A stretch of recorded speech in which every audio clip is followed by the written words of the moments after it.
संभवी जी।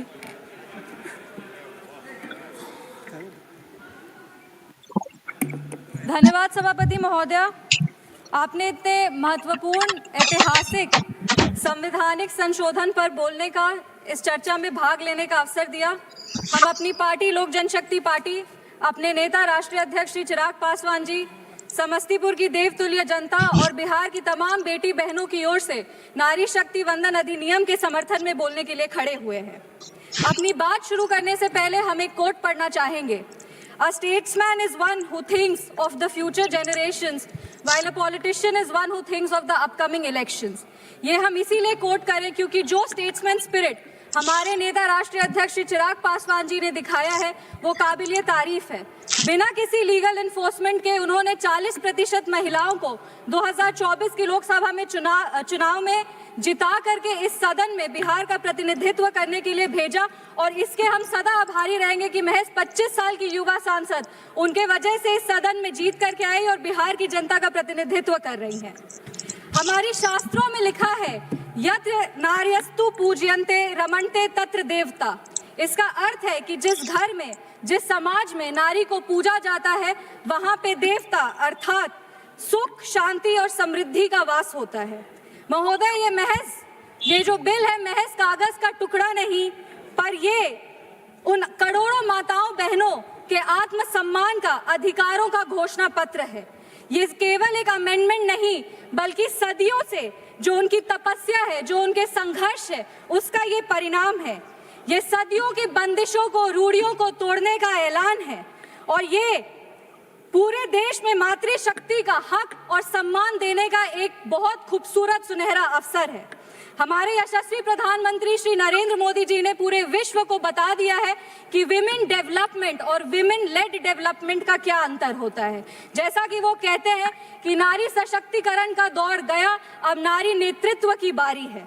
इसी पे हम एक पंक्ति पढ़ना चाहेंगे।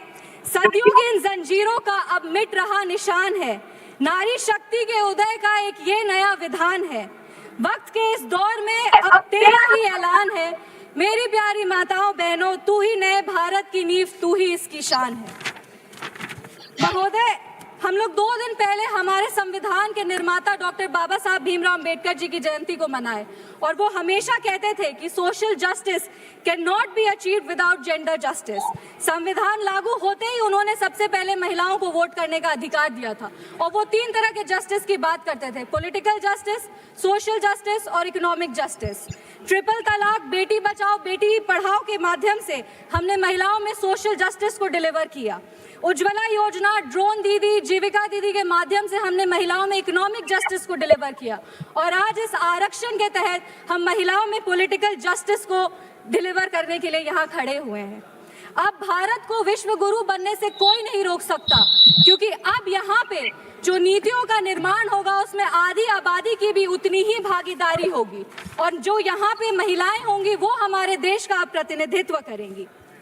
महोदय, हम बिहार की धरती से आते हैं, बिहार की गौरवशाली धरती से आते हैं।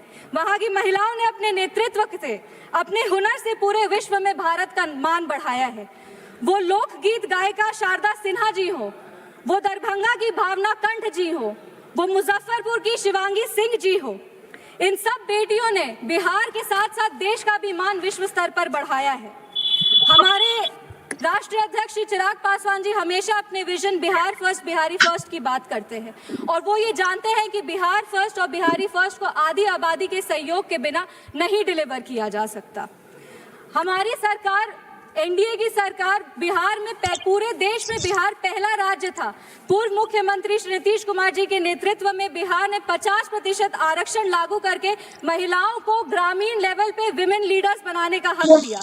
2006 में पंचायती राज संस्थानों में 50% आरक्षण दिया, 2007 में अर्बन लोकल बॉडीज में 50% आरक्षण दिया, 2016 में सरकारी नौकरी में 35% आरक्षण दिया और ये करके महिलाओं के आत्मसम्मान को, महिलाओं के अधिकार को उन्होंने अपनी प्राथमिकता दी।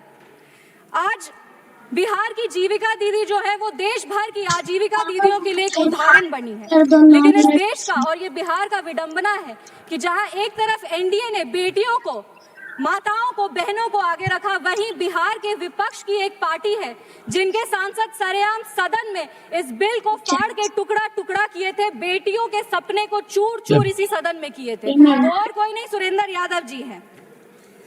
आज हमारे यशस्वी प्रधानमंत्री श्री नरेंद्र मोदी जी की विजनरी लीडरशिप, उन्होंने जो विजनरी लीडरशिप दिखाई है वो इस देश की माँ, बेटियों और बहनों के लिए एक नए युग की शुरुआत है। उन्होंने सिर्फ आरक्षण ही नहीं दिया, उन्होंने संरक्षण, सम्मान और सशक्त नेतृत्व का भी अधिकार दिया। विपक्ष भले ही एक महिला प्रधानमंत्री बनाए, लेकिन इस देश का दुर्भाग्य है कि उस महिला प्रधानमंत्री ने महिलाओं के लिए कुछ नहीं किया। 1984 में ब्रूट मेजॉरिटी के बावजूद वो इस विधेयक को पारित नहीं कर पाए। 2010 में राज्यसभा से पास होने के बाद लोकसभा में भी विपक्ष के साथ होने के बावजूद वो इस बिल को पारित नहीं कर पाए। और ये सिर्फ और सिर्फ इसीलिए हुआ क्योंकि इनका पॉलिटिकल विल तब भी नहीं था इसको पारित करने का, और इनका पॉलिटिकल विल आज भी नहीं है इसको पारित करने का। हम सरकार के प्रति आभार व्यक्त करते हैं कि महिला आरक्षण के साथ साथ वो जो ये परिसीमन पर स्पष्ट और पारदर्शी तरीके से जो कानून ला रहे हैं वो आने वाले समय में देश के लिए गुड गवर्नेंस का एक उदाहरण बनेगा। परिसीमन का असली उद्देश्य है गुड गवर्नेंस, अकाउंटेबिलिटी और ट्रांसपेरेंसी। हमारे लिए वर्तमान की ये चुनौती है कि लगभग हमारे लोकसभा क्षेत्र में 20 से 25 लाख वोटर होते हैं और उनका प्रतिनिधित्व करना एक सांसद के लिए मुश्किल होता है। परिसीमन के बाद लोकसभा की सीटें लगभग 800 से ज्यादा हो जाएंगी।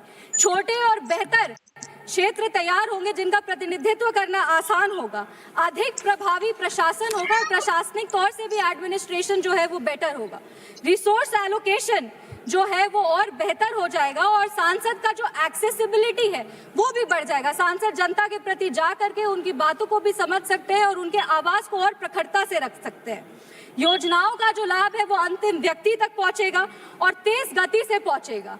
डीलिमिटेशन एक बहाना है। सच बात तो यह है कि डीलिमिटेशन की आड़ में विपक्ष महिला सशक्तिकरण को रोकने का प्रयास कर रही है, महिला आरक्षण को रोकने का प्रयास कर रही है। हमारी जो माताएं बहनें हैं वो कई वर्ष से उनको साइलेंट वोटर्स कहा जा रहा है, पर अब समय आ गया है कि वो ये साइलेंट वोटर्स नहीं बल्कि लॉ मेकर्स बने। हमारे देश की महिलाएं, हमारी देश की माताएं बहनें लाइन में लग लग कर बहुत सरकार बनाई है महोदया, लेकिन अब समय आ गया है कि इस सदन के प्रथम पंक्ति में बैठ करके वो इस देश का नेतृत्व करे, देश की नीतियों का निर्माण करे और अपने हक की बात वो खुद रखे।